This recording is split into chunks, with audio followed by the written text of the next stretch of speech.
musée du Louvre, une fuite d'eau a endommagé 400 ouvrages scientifiques d'égyptologie datés de la fin du 19e siècle.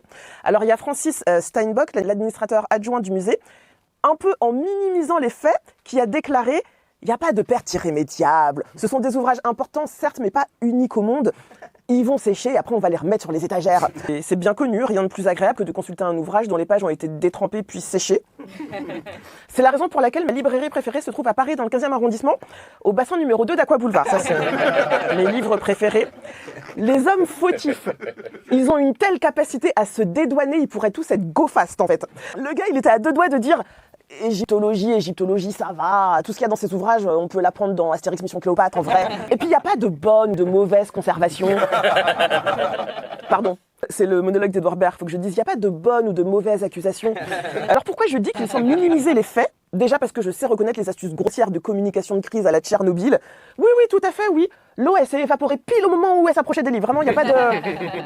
Je dis ça aussi parce que ça faisait des mois que les équipes du musée alertaient sur ce risque. Il y avait eu plusieurs demandes d'armoires spéciales, de réparation de la tuyauterie défectueuse, et toutes les demandes avaient été refusées ou ignorées par la direction. Donc après tout ça, tu m'étonnes que l'administrateur y répond... ça va, c'est pas des livres en sucre non plus. Un peu d'eau, ça n'a jamais tué personne, hein. Va dire ça aux passagers du Titanic, Francis. Après le vol des bijoux de l'impératrice et cette histoire de livres endommagés, je m'interroge sur la capacité du musée à conserver les biens en sa possession. En vrai, je commence à me demander si la victoire de Samothrace... Peut-être qu'elle avait une tête et des bras avant de rentrer au musée du Louvre. C'est l'un des arguments préférés des musées occidentaux lorsqu'on évoque le sujet de la restitution des œuvres à leur pays d'origine. Tout le temps, ils sont là. Non, mais en fait, nous, on sait mieux conserver les œuvres. Donc, venez, on les rend pas, en fait. Et c'est d'ailleurs tout l'enjeu de l'une des discussions les plus gerbantes qu'il m'ait été donné de voir. Attention, trigger warning, les propos sont difficilement entendables. Rendre au Congo ce qui est au Congo ou pas. Je ne considère pas que les musées royaux belges soient illégitimes. Selon la loi de qui, monsieur ? La loi des voleurs.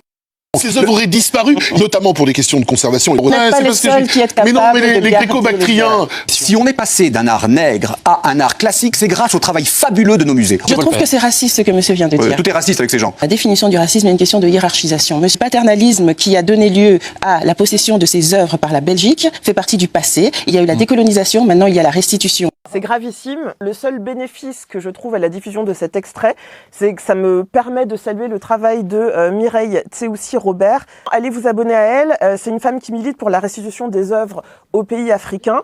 Et elle organise aussi des conférences et des balades décoloniales en Belgique. Je la salue. Et maintenant, que dire de cette fuite d'eau au musée du Louvre ? Rendez les bouquins des pharaons. Bande d'escrocs. Ça mérite pas tant.